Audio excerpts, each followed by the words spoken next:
agradecendo esta encarnação e todas as oportunidades de crescimento moral, por tudo que temos na matéria, que é tudo o que precisamos. Vamos agradecer ao patrono desta casa, Bezerra de Menezes, a espiritualidade amiga responsável por essa atividade, e que tenhamos uma ótima prática, que assim seja. A leitura para nós, no dia de hoje, é o capítulo 16, que é Não se pode servir a Deus e a Mamon. Lá no item 5, que tem o subtítulo Parábola do Mal Rico. Havia um homem rico que vestia púrpura e linho e se tratava magnificamente todos os dias. Havia também um pobre chamado Lázaro, deitado à sua porta, todo coberto de úlceras, que muito estimaria poder mitigar a fome com as migalhas que caíam da mesa do rico. Mas ninguém las dava, e os cães que vinham lamber as chagas.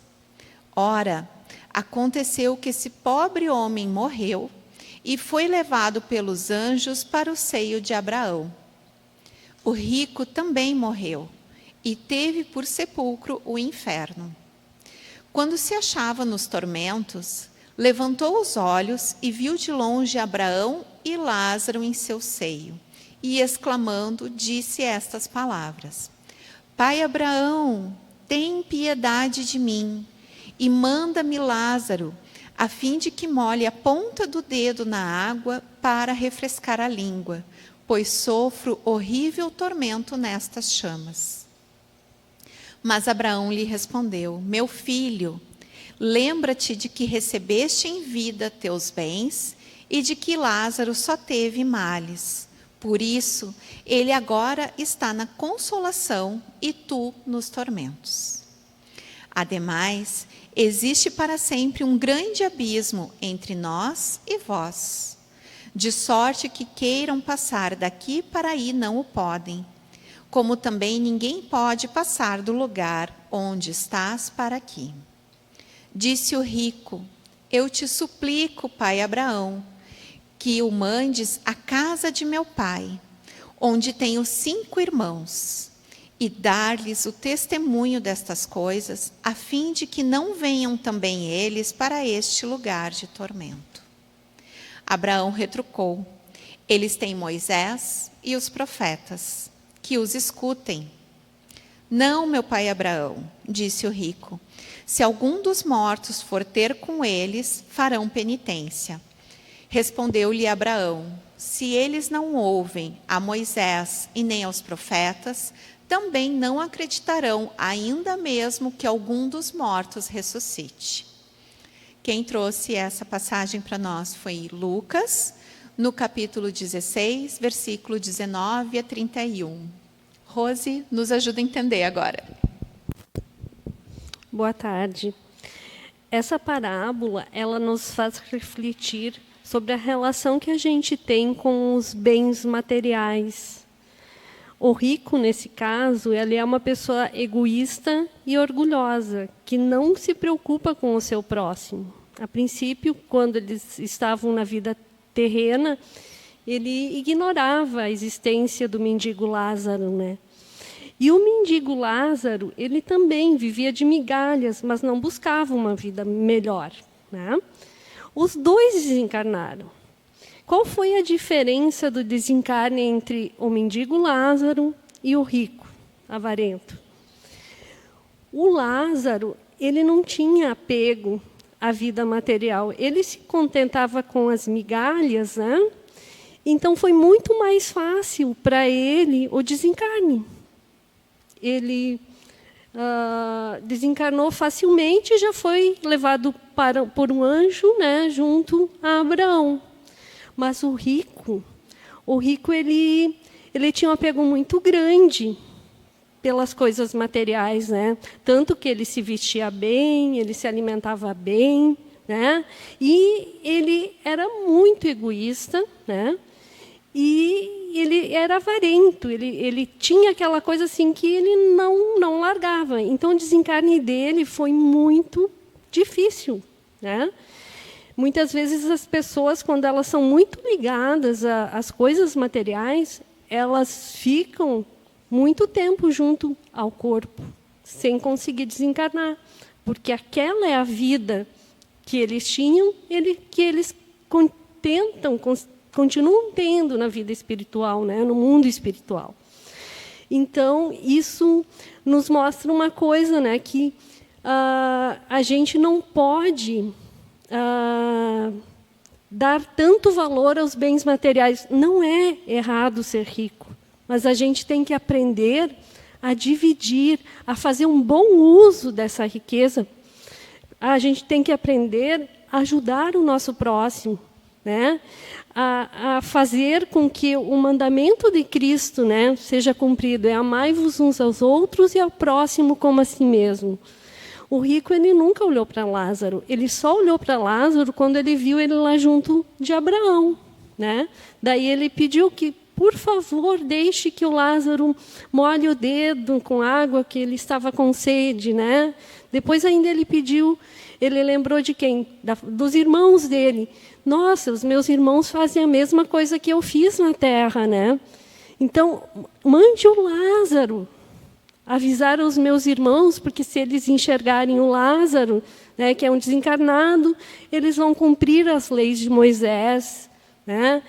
E então, assim, ó, na realidade, mesmo que Lázaro fosse até os seus irmãos, né, eles não iriam acreditar, até porque eles tinham conhecimento das leis de Moisés e dos profetas, mas eles não cumpriam, né? Então, a gente tem que fazer uma reflexão. Até que ponto eu estou cumprindo os ensinamentos de Cristo, né, aqui na Terra, né, para que não aconteça conosco o que aconteceu com o rico, o mal rico. Então, a gente tem que procurar viver aqui na Terra os ensinamentos de Jesus para buscar uma coisa melhor na vida espiritual. Josi, alguma coisa? Escutando a Rose, e o questionamento que ficou na minha cabeça foi justamente o que tu trouxe agora no final. A gente já conhece a lei de Moisés, a gente conhece todos os ensinamentos que Jesus nos trouxe quando esteve aqui conosco. A gente está diante da obra que Allan Kardec organizou e registrou para nós. E a pergunta é: o que nós estamos fazendo com todos esses ensinamentos? Será que a gente já está colocando em prática os ensinamentos que Jesus nos trouxe? Allan Kardec organizou para nós tantas perguntas e respostas lá no Livro dos Espíritos, organizou para nós o Evangelho, entre tantas outras obras. E a gente, por vezes, lê, conversa, reflete, mas ali na hora do dia a dia, será que eu consigo olhar para todos? Ou será que eu vou fazer que nem esse mal rico e peço para que seja comunicado somente aos meus irmãos? Porque mesmo ele lá nessa situação que ele estava, ele queria dar ordens, né, para o Lázaro, e queria que Lázaro fosse comunicar lá com os irmãos dele que estavam ainda encarnados. Será que a gente já consegue expandir o nosso olhar? Então, essa é a reflexão para nós. E aí, Luiz? Ouvindo as palavras da Josi e trazendo para a prática do Evangelho no lar, é um primeiro momento de caridade que a gente pode fazer no seio da nossa família, que não é a caridade material. A Josi falou no conhecimento das obras de Kardec, do próprio Evangelho. A prática do Evangelho no lar nos possibilita, a cada reunião, estudarmos uma parte e ainda envolvermos mais membros da família que não costumam orar, fazer uma prece, elevar o pensamento. E a prática do Evangelho no Lar nos traz essa possibilidade de propagarmos a obra do Kardec. O Evangelho no Lar, ele deve ser praticado como se fez aqui. Inicialmente uma prece, depois a leitura de uma parte de um capítulo, se for grande, se não todo o capítulo, não é? Pode ser também uma literatura edificante, se não dispuser do Evangelho. Depois da leitura desse trecho, uma reflexão e a prece final que nós faremos depois aqui. Essa prática a gente deve procurar envolver todos os membros da família, mas não obrigando ninguém. Aquele familiar que resolver ter a iniciativa de promover na casa, deve ver um dia e horário em que a maioria dos membros da família estejam em casa e não obrigar ninguém a participar. Participam crianças, se a família tiver pets, pode estar no ambiente também, não tem problema, não é? É uma oportunidade de se fluidificar a água também. E essa prática ela também pode ocorrer mais frequentemente do que uma vez por semana, que é o recomendado, não é? Se a família entender que precisa, num determinado momento, mais frequentemente, é só combinar com a espiritualidade, não é? Nós nos comunicamos com a espiritualidade como nos comunicamos com o encarnado, não é? E, nesse caso, basta a gente elevar o pensamento que já estaremos nos comunicando. A prática do Evangelho no Lar, ela também pode se dar, aquelas pessoas que moram sozinhas, podem fazer o Evangelho no Lar, sempre em voz alta, porque nós temos os irmãos desencarnados que se beneficiam também da prática. É mais uma oportunidade da caridade, não é, que a gente vai estar praticando. Uma outra questão, se a família se afasta da casa, basta naquele horário se reunir, elevar o pensamento, que a espiritualidade vai acompanhar, apoiar, não é, aquela prática. Uma outra questão que a gente tem que ver também é que, se por algum imprevisto atrasar ou não puder fazer naquele dia, poderá fazer em outro dia, não tem problema. E, por último, para comentar ainda sobre os benefícios, não é? É um momento de recebermos Cristo, a espiritualidade amiga, é um momento de asepsia do nosso lar. Não é, Josi? E agradecendo a todos vocês pela companhia, né, em pensamento, em coração.